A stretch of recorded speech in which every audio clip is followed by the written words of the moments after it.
Hi friends, எல்லாருக்கும் வணக்கம். இந்த வீடியோ எதுக்காக அப்படின்னா 2A ப்ரிலிம்ஸ் கிளியர் பண்ணிட்டு மெயின்ஸ்க்காக படிச்சுட்டு இருப்பாங்கல்ல, அதில் எக்ஸாக்டாக ஃப்ரெஷர்ஸ் இருப்பாங்க. அவங்களுக்கு இந்த சிலபஸில் இருக்கக்கூடிய எல்லா விஷயத்துக்குமே எங்கெங்கே படிக்கணுன்றது ஃபஸ்ட்டு தெரியணும். இல்லை ஏதாச்சும் வெப்சைட் யூஸ் பண்ணணுமா அது தெரியணும். இந்த மாதிரி எனக்கு தெரிஞ்ச இன்ஃபர்மேஷன்ஸை நான் ஃபுல்லாக ஷேர் பண்ணுறேன். அதில் உங்களுக்கு ஏதாச்சும் யூஸ்ஃபுல்லாக இருந்துச்சுன்னா அதை ஃபாலோ பண்ணிக்காங்க. ஓகேங்களா? நம்ம ரொம்ப லென்த்தாலாம் போகாமல் ஸ்ட்ரெயிட்டாக என்ன சிலபஸில் இருக்கோ அதில் என்னெல்லாம் நம்ம படிக்கணுமோ அதை ஷார்ட்டாக நம்ம பார்த்துடலாம். சரிங்களா? இப்போ ஃபஸ்ட் யூனிட் எடுத்துக்கோங்க.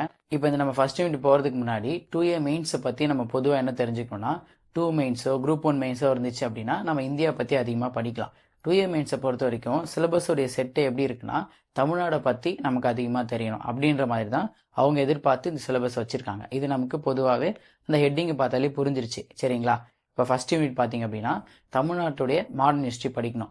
இதில் எக்காரணத்து கொண்டும் நம்ம ப்ரிலிம்ஸ்க்கு படிப்போம்ல ஐஎன்எம் பற்றி, அதாவது 12th புக்கில், அதெல்லாம் இங்கே படிக்க வேண்டிய நீடு எங்கேயுமே கிடையாது.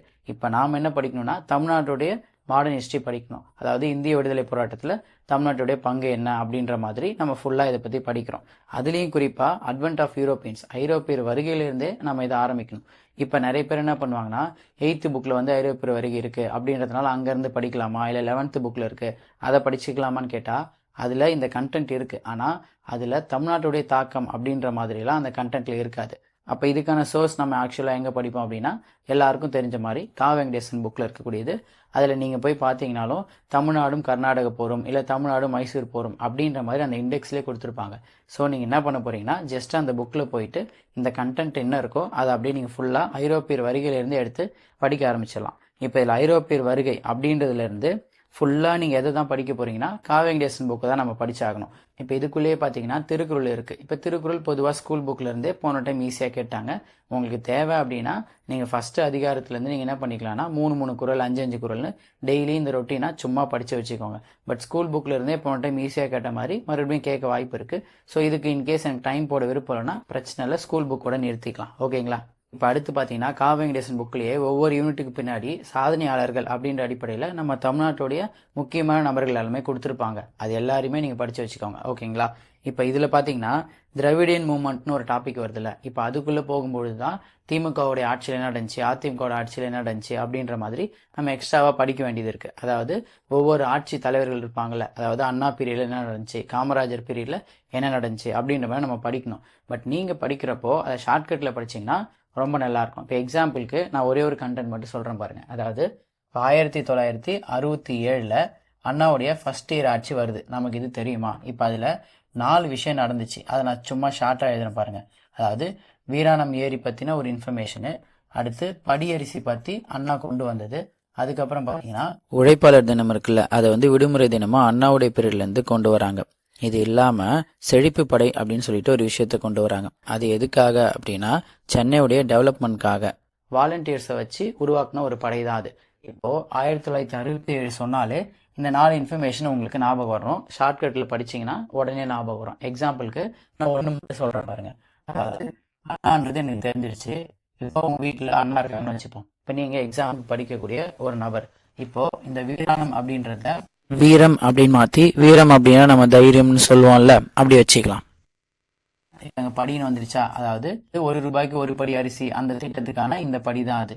அப்போ தைரியமாக படிப்பா, உன்னுடைய உழைப்பு என்னைக்கு வீண் போகாது, உன்னோட லைஃப் கண்டிப்பாக செழிப்பாக இருக்கும் அப்படின்ற மாதிரி அண்ணா வந்து ஆஸ்பிரண்டாக இருக்கக்கூடிய நமக்கு வீட்டில் இருக்கக்கூடிய அண்ணா வந்து நமக்கு அட்வைஸ் பண்ணுறாரு அப்படின்ற மாதிரி. அப்போ என்ன சொல்கிறாருன்னா தைரியமாக படி, என்னைக்காக இருந்தாலும் உழைப்பு வீணாகாது, லைஃப் வந்து செழிப்பாக இருக்குன்னு சொல்கிறாரு. இப்போது தைரியம்னா வீரம், அப்போ வீராணம் வந்துடும்.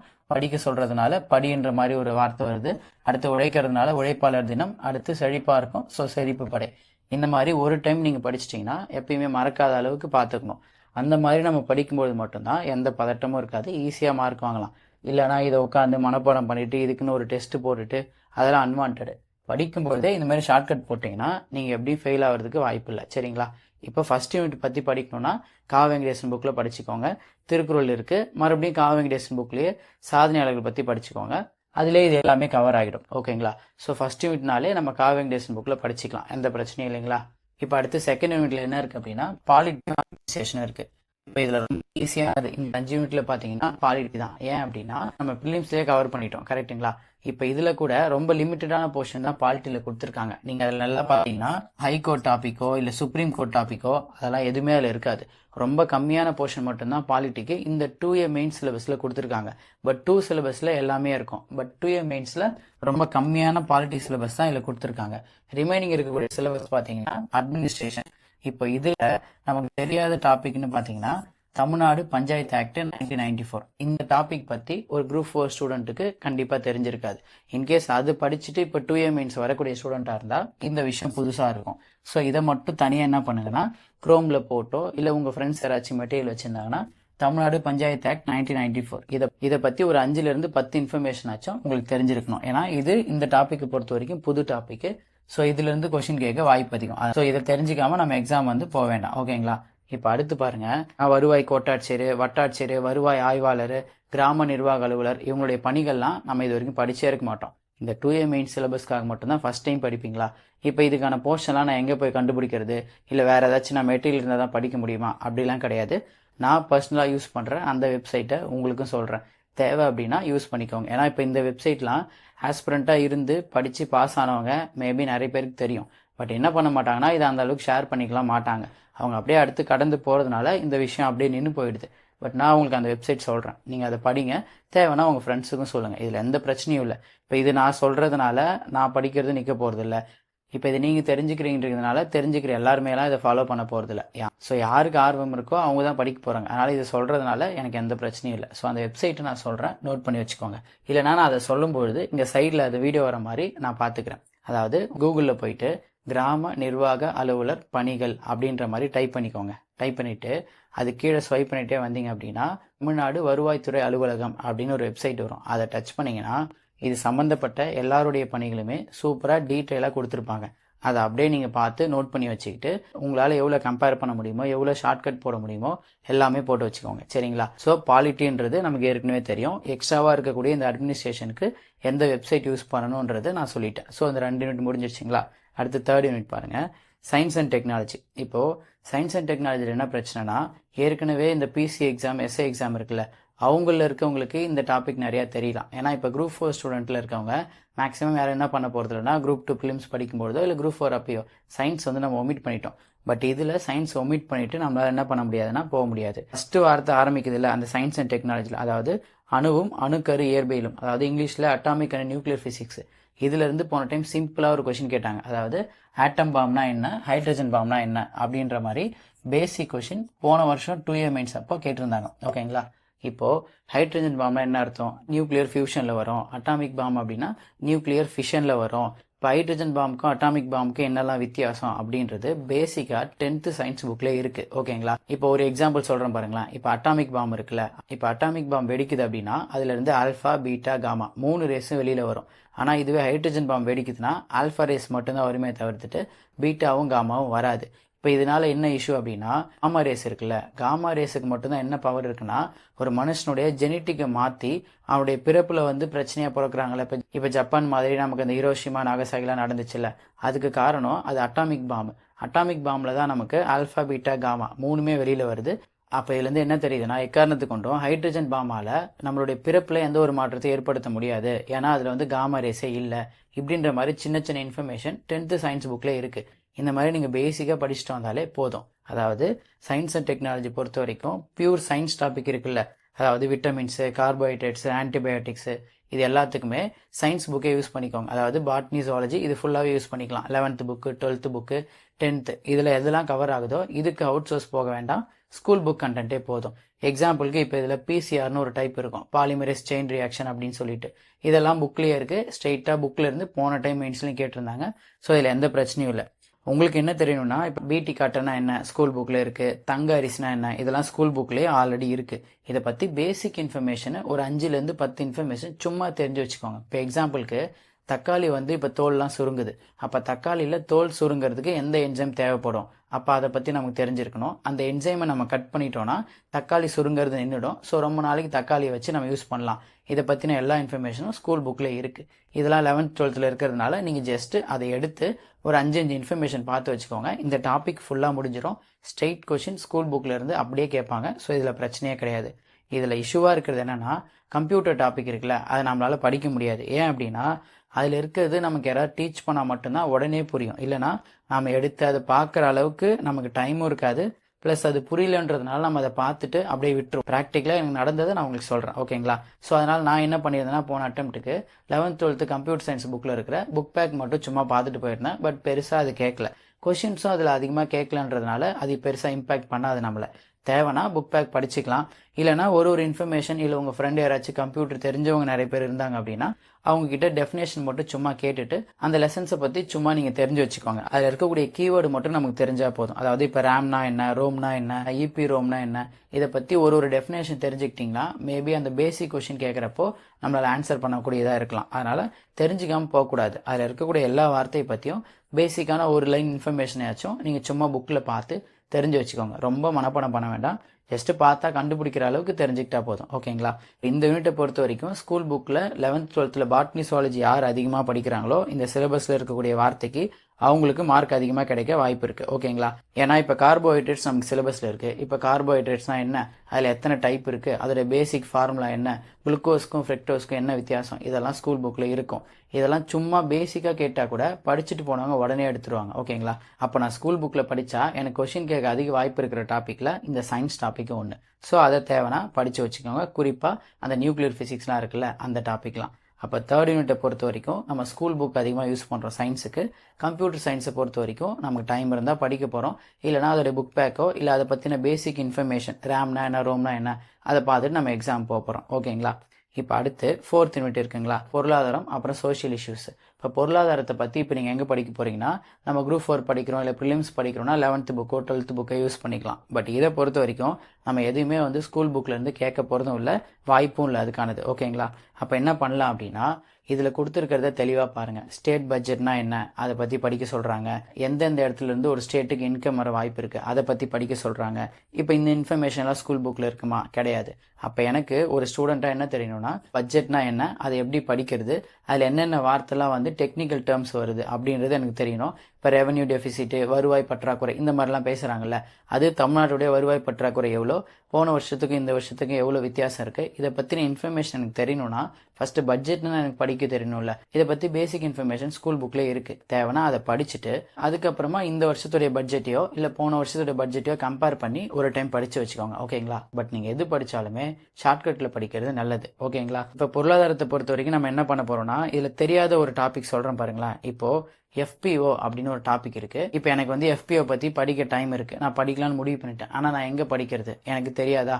இப்போ ஒரு இன்ஸ்டியூட்ல இருந்தும் நமக்கு அது கொடுப்பாங்களோ கொடுக்க மாட்டாங்களோ நமக்கு அதெல்லாம் தெரியாது. நமக்காக அதிக டைம் ஸ்பெண்ட் பண்ணணும். இந்த சிலபஸில் இருக்கக்கூடிய ஒவ்வொரு வார்த்தைக்கும் எனக்கு மினிமம் இன்ஃபர்மேஷன் தெரியணும். இது தெரிஞ்சாலே நம்ம இந்த எக்ஸாம்ன்றது பொதுவாக எல்லாமே கிளியர் பண்ணிடலாம். இப்போ FPO பற்றி நான் படிக்கணும்னா நான் ஜஸ்ட்டு கூகுளில் போயிட்டு என்ன பண்ண போகிறேன், FPO இன் தமிழ்நாடு அஃபிஷியல் வெப்சைட் அப்படின்னு நான் டைப் பண்ணாலே ஃபஸ்ட்டு என்ன வெப்சைட் வருதோ அதுக்குள்ளே போங்க. அதில் ஃபஸ்ட்டு பேஜ்லேயே போன டைம் என்ன கொஷின் கேட்டிருந்தாங்களோ அது இருக்கும். இப்போ நீங்கள் இந்த வீடியோலையுமே நான் அதை ப்ளே பண்ணுற மாதிரி வைக்கிறேன், அதை நீங்கள் தெளிவாக பாருங்கள். இதுலேருந்து என்ன தெரியுதுன்னா சிலபஸில் இருக்கக்கூடிய வார்த்தையை இன் தமிழ்நாடுன்னு போட்டு அஃபிஷியல் வெப்சைட்னு போட்டிங்கன்னா உங்களுக்கு எந்த டாப்பிக்லாம் சுத்தமாக தெரியலையோ அதுக்கான பேசிக் இன்ஃபர்மேஷன் அதில் வந்துடும். அதை பார்த்து ஒரு 5 இன்ஃபர்மேஷன் நோட் பண்ணி வச்சுக்க போகிறீங்க, அது ரிவிஷன் பண்ண போகிறீங்க. இவ்வளோதான் இந்த மொத்த ப்ராசஸே. இதெல்லாம் இல்லாமல் ஏதோ ஒரு இன்ஸ்டியூட்டில் காசு கம்மியாக இருக்குது, இல்லை ஏதோ ஒரு பெரிய இன்ஸ்டியூட்டு டெஸ்ட் பேட்ச் போடுறாங்க, நான் போய் அதில் ஜாயின் பண்ணுறேன் நீங்கள் போனாலும் இந்த இன்ஃபர்மேஷன் அவங்க சொல்ல போகிறதும் கிடையாது. இந்த வெப்சைட்டும் அவங்க சொல்ல மாட்டாங்க. போன வருஷம் கொஷின் கேட்டதெல்லாம் இந்த வெப்சைட்ஸில் இருக்குது, நீங்கள் இதெல்லாம் படிச்சிங்களா, இதெல்லாம் கேட்கவும் மாட்டாங்க. நீங்கள் பர்சனலாக உட்காந்து போன வருஷம் கொஷின் பேப்பரை பார்த்துருக்கணும், அதுக்கான வெப்சைட்டை போய் தேடி இருக்கணும். அப்படி பார்த்துருந்தா இதெல்லாம் உங்களுக்கு கிடைக்கும். இதெல்லாம் நம்ம பார்க்காம வேறு யாரையாச்சும் ஒரு இன்ஸ்டியூட்டை நம்பி நீங்கள் டெஸ்ட்டு போட்டாலுமே பெருசாக யூஸ்லாம் கிடையாது. இதுனா நம்ம 70% 80% முடிச்ச டாப்பிக்காக இது போய் டெஸ்ட்டு போடுறதுக்கு அதெல்லாம் கிடையாது. டெஸ்ட்டு எடுக்கிறவங்க ஆல்ரெடி போன வருஷம் 2A மெயின்ஸ்க்கு என்ன வச்சுருந்தாங்களோ அதே தான் திருப்பி இயர் மட்டும் மாற்றி கொடுக்க போகிறாங்க. இதெல்லாம் நமக்கு தெரியாதா? தயவு செஞ்சு இதில் எதெல்லாம் உங்களுக்கு புதுசாக தெரியுதோ அதுக்காக உட்காந்து நீங்கள் தேடி நீங்கள் கண்டுபிடிச்சி எழுதுனீங்களா இந்த அட்டெம்ப்டில் இல்லைனாலும் அடுத்த அட்டெம்ப்டில் நீங்கள் பாஸ் ஆகலாம். இதெல்லாம் விட்டுட்டு டெஸ்ட்டு போடுறேன் இதை பற்றிலாம் எனக்கு தேவையில்ல, அவங்க என்ன கொடுக்குறாங்களோ நான் ஃபாலோ பண்ணுவேன் அப்படி போனீங்கன்னா நீங்கள் எல்லா டைமும் இன்னொருத்தவங்களை டிபெண்ட் பண்ணுவீங்க. மார்க் எடுக்கிறதுக்கான வாய்ப்பு இருக்காது. புது விஷயத்த நீங்கள் தெரிஞ்சுக்கவும் மாட்டீங்க, ஓகேங்களா? அடுத்து பொருளாதாரம் பொறுத்த வரைக்கும் நம்ம கரண்ட் அஃபேர்ஸ் தான் அதிகமாக படிக்க போகிறோம்.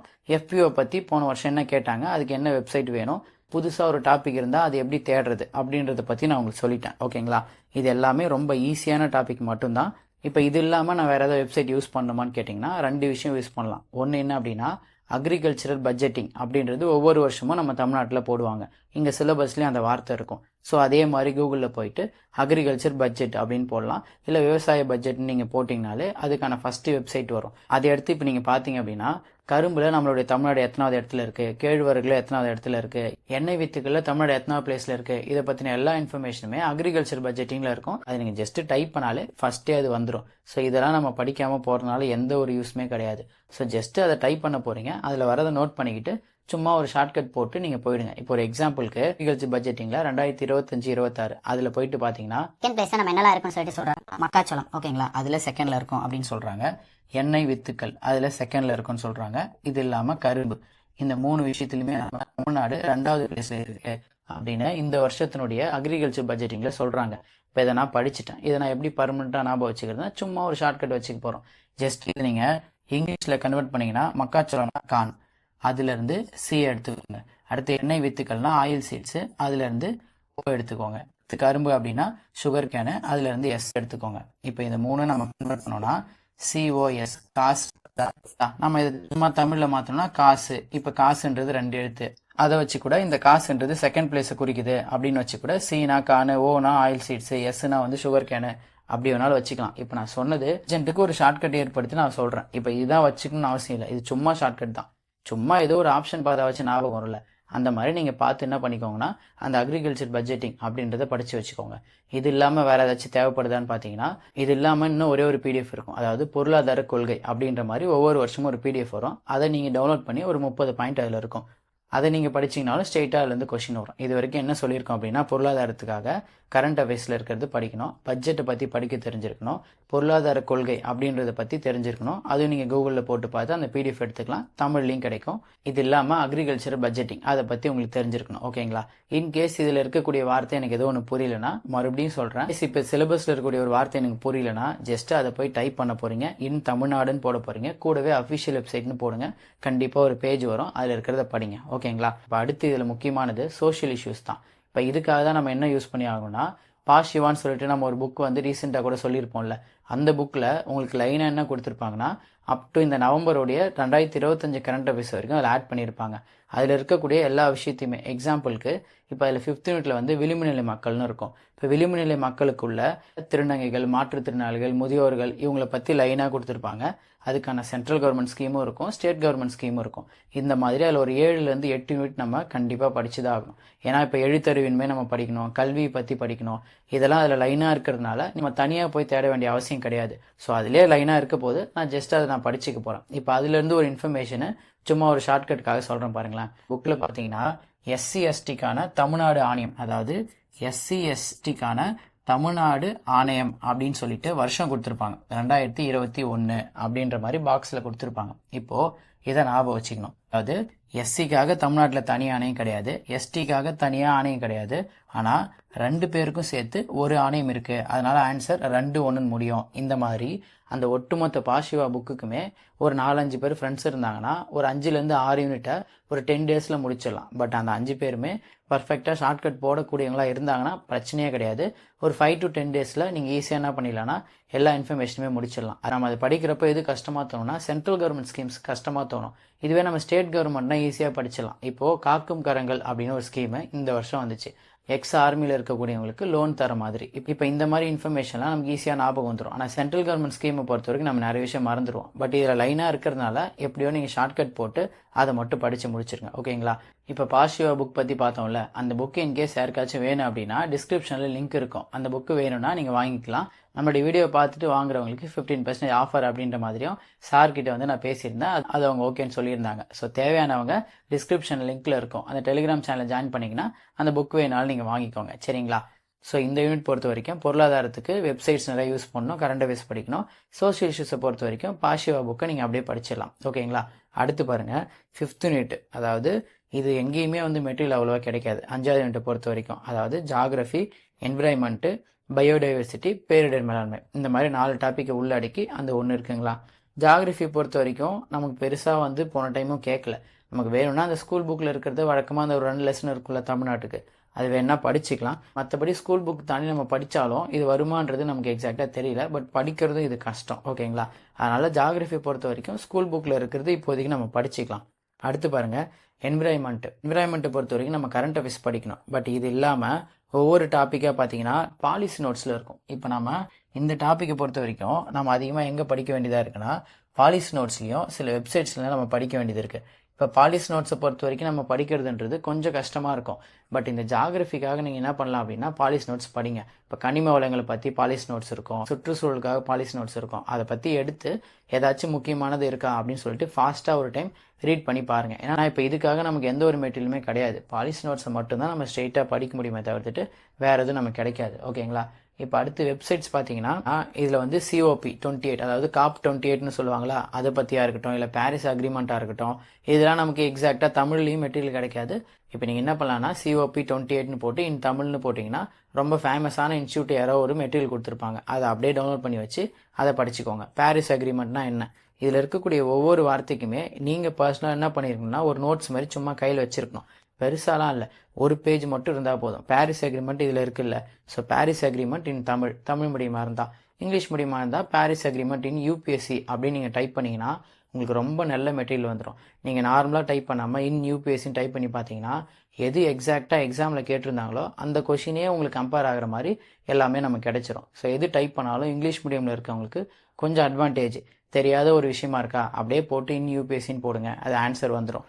தமிழில் இருக்கவங்க இன் தமிழ்னு போடுங்க, இல்லையா இன் UPSCன்னு போட்டு அதை டிரான்ஸ்லேட் பண்ணி அப்படி படித்து வச்சுக்கோங்க. சரிங்களா? ஸோ இதை பொறுத்த வரைக்குமே இருக்கிற ஒவ்வொரு வார்த்தையுமே, இப்போ எக்ஸாம்பிளுக்கு சிமெண்ட் அப்படின்னு ஒரு வார்த்தை இருக்குது. ஸோ சிமெண்ட்டை பற்றி எனக்கு என்னன்னு தெரியாது. அப்போ நான் என்ன பண்ணலான்னா சிமெண்ட் இன் தமிழ்நாடு ரீசன்ட் டேட்டா அப்படின்னு மேபி டைப் பண்ணால் ஏதோ ஒரு இன்ஃபர்மேஷன் கிடைக்கும்ல, அதை நோட் பண்ணி வச்சுக்கிட்டு அதில் ஏதாச்சும் பர்சன்டேஜ் கொடுத்துருந்தாலோ இல்லை சிமெண்ட் உற்பத்தியில் நம்ம எத்தனாவது இருக்குன்னு சொல்லியிருந்தாலோ அந்த இன்ஃபர்மேஷனை நோட் பண்ணி வச்சுக்கிட்டு அதை ஷார்ட்கட் மாதிரி போட்டு வச்சுக்கலாம். சரிங்களா? இப்போ அடுத்து டிசாஸ்டர் மேனேஜ்மெண்ட்லாம் இருக்குல்ல, இதெல்லாம் நீங்கள் அஃபிஷியல் வெப்சைட்லேயே போயிட்டு அதை பற்றின பேசிக் இன்ஃபர்மேஷனை படிக்கிறது நல்லது. ஓகேங்களா? இப்போ இதில் இருக்கிறது எல்லாமே மேக்ஸிமம் கரண்ட் அஃபேர்ஸ் சார்ந்தது தான். ஸோ நீங்கள் லாஸ்ட் ஒரு 1 இயர்க்கான கரண்ட் அஃபேர்ஸை கண்டிப்பாக படிச்சிருங்க. இதெல்லாம் இல்லாமல் லாஸ்ட் 3 வருஷத்துக்கானது, அதாவது 2023, 24, 24, 25, இப்போ 25, 26 இந்த 3 வருஷத்துக்கும் சேர்த்து பட்ஜெட் ஹைலைட்ஸ் அப்படின்னு நீங்கள் டைப் பண்ணிங்கன்னா ஒரு 18 பேஜுக்கோ 15 பேஜுக்கோ மொத்தமாக சேர்த்து அவங்களே அந்த பட்ஜெட்டில் என்ன நடந்துச்சோ அதை ஷார்ட்டாக கொடுத்துருவாங்க. நான் எதுக்கு சொல்கிறேன்னா, போன டைம் கேட்ட சில கொஷின் எக்ஸ்ட்ரா இருக்கிறது நான் சொல்கிறேன் பாருங்கள். அதாவது இப்போ காலேஜை பற்றி கேட்டிருந்தாங்க. தமிழ்நாடுடைய காலேஜை பற்றி, பச்சையப்பா காலேஜ் எந்த வருஷம், மெட்ராஸ் பிரசிடென்சி காலேஜ் எந்த வருஷம்னு மேட்ச் த ஃபாலோயிங்கில் பண்ண சொல்லி ஒரு கொஷின் கேட்டிருந்தாங்க. இப்போ தமிழ்நாட்டை பற்றின நிறைய இன்ஃபர்மேஷன் நமக்கு தெரிஞ்சிருக்கணும். ஓகேங்களா? இப்போ நிர்வாகம்னு ஒரு புக் இருக்கும், கா வெங்கடேசன் சாருடைய நிர்வாகம்னு ஒரு புக் இருக்கும். அதில் இந்த இன்ஃபர்மேஷன் நிறையா இருக்கும். பட் அந்த புக்கு பெருசு, தேவைன்னா அதையுமே யாராச்சும் வச்சுருந்தாங்கன்னா ஒரு ரெஃபரன்ஸ்க்காக வாங்கி படிங்க. ஏன் சொல்கிறேன்னா, இப்போ இந்த காலேஜ் பற்றின இன்ஃபர்மேஷன்லாம் அவங்க கேட்குறாங்க. தமிழ்நாட்டில் இருந்த காலேஜ், யூனிவர்சிட்டிஸு இதெல்லாம் எந்த வருஷம் வந்துச்சு அதை பற்றி நமக்கு தெரிஞ்சிருக்கணும். அடுத்து பார்த்தீங்கன்னா இன்னொரு கொஷின் கேட்டிருந்தாங்க, தமிழ்நாட்டில் இருக்கக்கூடிய ஸ்போர்ட்ஸ் பர்சன்ஸ் இருக்காங்களா, அவங்க எந்தெந்த விளையாட்டோட தொடர்பாக இருந்தாங்க அப்படின்னு போன வருஷம் ஒரு கொஷின் வந்துச்சு. ஸோ இதுலேருந்து நம்ம என்ன எடுத்துக்கலாம்னா இந்த இன்ஃபர்மேஷன்லாம் நாங்கள் படிக்கணும் அப்படின்ற மாதிரி நம்ம எடுத்துக்கலாம். ஓகேங்களா? அடுத்து பாருங்கள், TNT ஹப் அப்படின்னு ஒரு கொஷின் கேட்டிருந்தாங்க. இது எந்த யூனிவர்சிட்டியில் லொக்கேட் ஆயிருக்குன்னு ஆன்சரில் அண்ணா யூனிவர்சிட்டின்னு இருக்கும். அதாவது தமிழ்நாடு டெக்னாலஜி ஹப் அப்படின்றது அண்ணா யூனிவர்சிட்டியில் இருக்குது அப்படின்றது ஆன்சர் கீழே அண்ணா யூனிவர்சிட்டி வந்துருச்சு. இப்போது இந்த இன்ஃபர்மேஷன் எங்கே இருந்திருக்கு அப்படின்னா 2022, 23 இருக்குல்ல, அந்த பட்ஜெட்டில் இதை பற்றி பேசியிருக்காங்க போல். அதனால் அந்த கொஷின் கேட்டிருந்தாங்க. கேட்டது பார்த்தீங்கன்னா ஒரு வருஷம் 2 வருஷம் கழித்து கேட்டிருக்காங்க. அதனால தான் சொல்கிறேன், ஒரு 3 வருஷத்துக்கான பட்ஜெட் ஹைலைட்ஸை மட்டும் பாருங்கள். அதில் என்னெல்லாம் சொல்லியிருக்காங்களோ அதை மட்டும் தெரிஞ்சாலே ஸ்ட்ரெயிட்டாக அது எக்ஸாமில் வந்துடும். ஓகேங்களா? இப்போ இது இல்லாமல் பார்த்தீங்கன்னா ஆப்டிக்கல் ஃபைபர் கேபிள்ஸ் அப்படின்னு ஒரு கொஷின் கேட்டிருப்பாங்க. அதாவது கன்னியாகுமரியில் எந்த வில்லேஜில் ஆப்டிக்கல் ஃபைபர் கேபிள்ஸ் வந்து போட்டாங்க அப்படின்ற மாதிரி ஒரு கொஷின் போன 2MNஸில் வந்துச்சு. இதெல்லாம் எப்படி கேட்டிருந்தாங்கன்னா இது பாலிசி நோட்ஸில் இருந்துச்சு. இப்போ இதெல்லாம் நம்மளால் எக்ஸாக்டாக போயிட்டு அதில் படிக்க முடியுமான்னு கேட்டால் தெரியாது. பட் ஐடி சம்மந்தமாக நமக்கு வெளியில் படிக்க இன்ஃபர்மேஷன் இல்லை. அப்போ எந்த டாப்பிக்லாம் வெளியில் படிக்க இல்லையோ அதுக்கெல்லாம் பாலிசி நோட்ஸ் பார்க்குறது மேபி உங்களுக்கு ஹெல்ப் பண்ணலாம். சரிங்களா? இப்போ இது பாருங்கள், வேர்ல்டு ஸ்பேஸ் வீக்குடைய தீம் என்ன அப்படின்ற மாதிரி போன 2MNஸில் ஒரு கொஷின் வந்துருந்துச்சு. இப்போ இதெல்லாம் பியூராக என்விரான்மெண்ட் ரிலேட்டடாக அதுக்குள்ளே இருக்கக்கூடிய கரண்ட் அஃபேர்ஸ் ஆனது. அப்போது கரண்ட் அஃபேர்ஸ் அப்படின்றது தமிழ்நாடு பற்றி மட்டும் படிக்கணும் அவசியம் இல்லை. அந்த டாப்பிக்காக என்ன கரண்ட் அஃபேர்ஸ் இருந்தாலும் நம்ம படிச்சு தான் ஆகணும். இப்போ என்விரான்மெண்ட்னு இருக்குன்னா தமிழ்நாட்டில் என்விரான்மெண்ட் என்ன நடந்துச்சு அது மட்டும் நம்ம படிக்கணும் நீடு இல்லை. பொதுவாக என்னெல்லாம் இருக்கோ அதெல்லாம் நம்ம படிச்சு தான் ஆகணும். லாஸ்ட் ஒரு 1 இயர்க்கு மட்டும் படித்தா போதும். ஏன்னா இது வந்து அக்டோபர் 2024 நடந்தது. அது அப்படியே நெக்ஸ்ட் ஒரு 2-3 மந்த்ஸ்க்கு அப்புறமா நமக்கு எக்ஸாமில் கேட்டாங்க. ஓகேங்களா? இப்போ இதுலேருந்து ஓவராலாக என்ன சொல்ல வரோம் அப்படின்னா, ரீசனிங் இருக்குது. இப்போ ரீசனிங்கில் கொஞ்சம் கஷ்டம் அப்படின்னா பர்மிட்டேஷன் அண்ட் காம்பினேஷன் ஒரு டாபிக் இருக்கும். அது ரொம்ப கஷ்டம் இல்லை, இது வரைக்கும் நம்ம பார்த்ததில்லை அதை பற்றி. அதனால் அது படிக்கிறப்போ கொஞ்சம் மேபி டவுட்ஸ் நிறையா வரலாம். இது இல்லாமல் ஸ்கொயர் கம்ப்ளீஷன் அப்படின்னு ஒரு டாபிக் வரும். இந்த 2 டாப்பிக்லாம் வந்து நீங்கள் பார்த்து பொறுமையாக புரிஞ்சுக்கிட்டிங்கன்னா ரொம்ப ஈஸியான டாப்பிக்காக மாறிடும். அந்த 27ல் ஒரு 10லேருந்து 12 டாப்பிக்கு நீங்கள் சும்மா ஒரு ஆஃப் டேயில் கற்றுக்கலாம். சரிங்களா?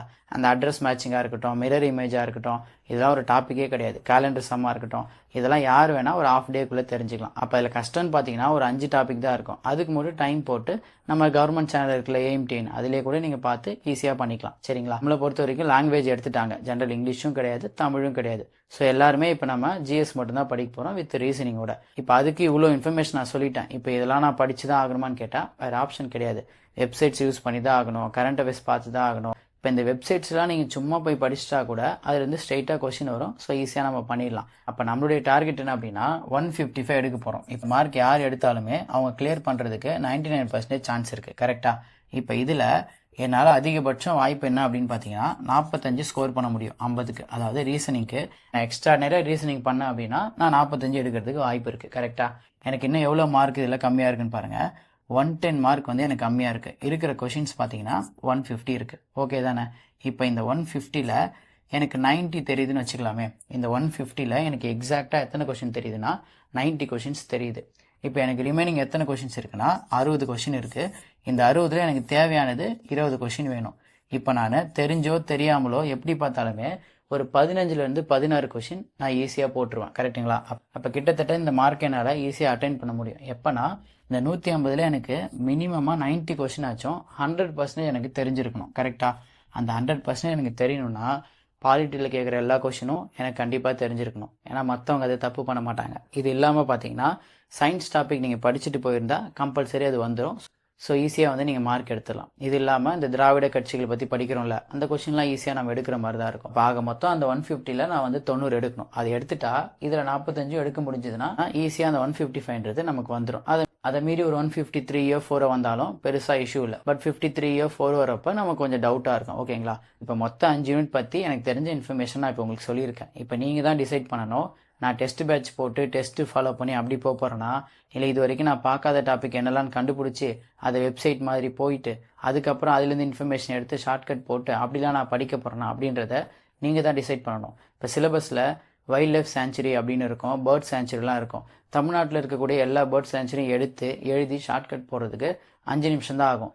இன்கேஸ் இப்போ நீங்கள் டெஸ்ட்டு ஃபாலோ பண்ணுறதுன்னு போயிட்டீங்கன்னு வச்சுக்கோங்களேன், இந்த இன்ஃபர்மேஷனை நீங்கள் பார்க்குறதுக்குள்ளேயே எக்ஸாம் கூட வந்துடலாம். அதனால் என்ன சொல்ல வரேன்னா, எதெல்லாம் எனக்கு சிலபஸில் புதுசாக இருக்கோ இல்லை எல்லாமே கூட புதுசாக இருக்கா அதை பற்றி வெப்சைட்டில் போட்டோ இல்லை உங்களுக்கு கிடைக்கிற மெட்டீரியலை வச்சோ உடனே ஷார்ட்கட் போட்டு அதை மனப்பாடம் பண்ணிட்டீங்கன்னா எப்படி பார்த்தாலும் இதில் இல்லைனாலும் இன்னொரு எக்ஸாமில் நீங்கள் தான் ஃபஸ்ட் டே கவுன்சிலிங் போகலாம். எல்லாம் அதிகபட்சம் என்ன எஃபர்ட் போட முடியுமோ இருக்கிற ஃப்ரெண்ட்ஸை வச்சு எல்லாரும் சேர்ந்து நல்லா படிங்க. ஓகேங்களா? இன்கேஸ் இடையில டைம் இருந்துச்சுன்னா என்னால் வேறு வீடியோ போட முடிஞ்சதுன்னா கர்நாடிக் போர் பற்றின சில இன்ஃபர்மேஷன்ஸ்லாம் இருக்குல்ல, கொஞ்சம் படிக்கிறப்போ புரியாமல் இருக்கும். அந்த மாதிரி எனக்கு டைம் கிடைக்கிறப்போ நான் என்னால் முடிஞ்ச வீடியோஸு டைம் இருந்தால் கண்டிப்பாக நான் போடுறேன். ஓகேங்களா? ஸோ அது வரைக்கும் எல்லோரும் நல்லா படிங்க. நீங்கள் உங்களுக்கான டைம் நிறையா போட்டு நீங்கள் தேடி நீங்கள் படிச்சிங்கனாலே போதுமானதாக இருக்கும். சரிங்களா? So take care friends. Thank you. பாய்.